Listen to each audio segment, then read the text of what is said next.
در نوحه باباجان غفورов ولایت سوخت بر سر هر نفری که میخواد امسال برای ادای حج به عربستان سعودی سفر کند 10,000 سومانی به نام انداز آبادانی یا حصه‌گذاری به آبادانی نوحه بار کردند.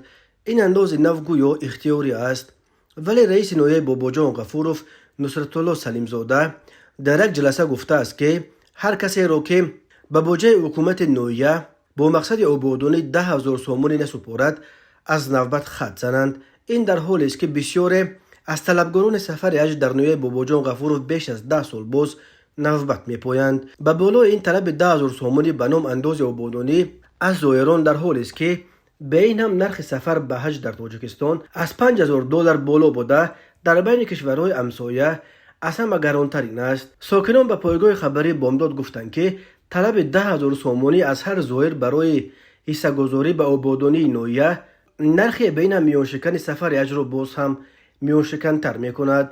طبق برخیه کمیته اوید به کارهای دین، تنظیم و عنعنه و جشن و مراسم نزد حکومت جمهوری تاجیکستان در همه شهر و نوحه‌های جمهوری موسم حج 2024 آغاز گردیده، تقسیمات کوتا یا حصه‌های حج را به همه شهر و نوحه‌ها موافق به اهالیشان برآماندند.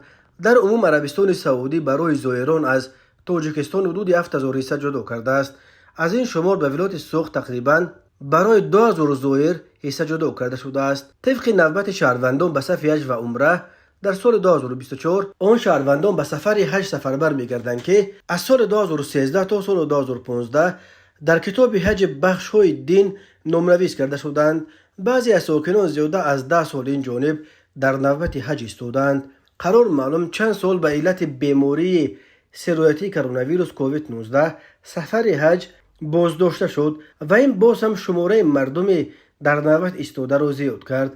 مثلا اهالی شهر خوجند 198,700 نفر را تشکیل می‌دهد و امسال به شهر خوجند 80 کواتا جدا کرده شده است. حالا که در کتاب بقیدگیری زائران حج در بخش دین مقامات اجرایی حکومت دولتی شهر خوجند تقریبا 5,000 نفر نام‌نویس شده نوبت خود را منتظر هستند. یعنی اگر شما امروز برای به حج رفتن عریضه نویسید، پس نوبت شما بعد یگان 20 سال خواهد رسید. به این سبب برابر آغاز گردیدن موسم حج که هر سال یک مرتبه در عرفه عید قربان برگزار می‌گردد، بسیاری ها تلاش می‌کنند که با تقبازی و شناسبازی و دادن پاره به نوبت به حج بروند.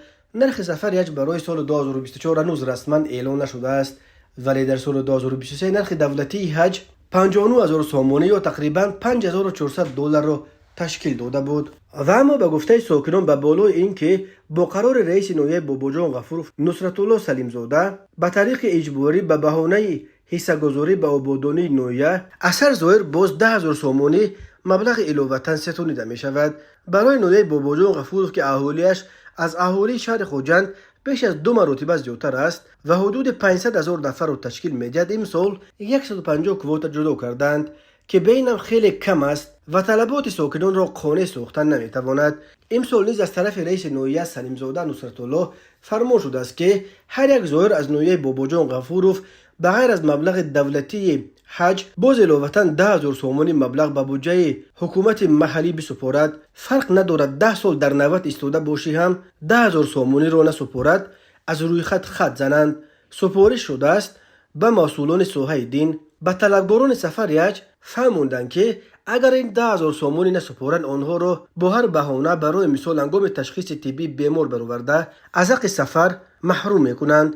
ساکنان میگویند از این پوستانی‌های مقامات به داد آمدند. بعضی زن و شوهر برای حج نام‌نویس شدند و در حال 2 نفر به سفر حج رفتند 20,000 سومانی سپاریدنشان لازم می‌آید و این مبلغ هنگفت به ضمن مبلغ بین میانشکن سفر حج فرضی میباشد. حضور همه نمیرسد و برخیش مجبور میشوند که از سفر حج که آرزوی زندگیشان بود دست بکشند. گفتن ساکنان در صحبت با پایگاه خبری بامداد مسئولیت پولستانی را نصرت الله سلیم زاده به معاونش اکبر یوسفی واگذار کرده است. این همان است که 1 سال پیش یک ساکن نوحه را با ماشینش در حالت مستی پخش کرده به هلاکت رسانیده بود، ولی پروندهش را خاموشانه قطع کردند. اگر از هر طلبگار سفر حج از نوحه باباجان غفورov 10,000 سومانی انداز آبادانی رویانیده شود، در مجموع به این راه 1.5 میلیون سومانی به دست می آید.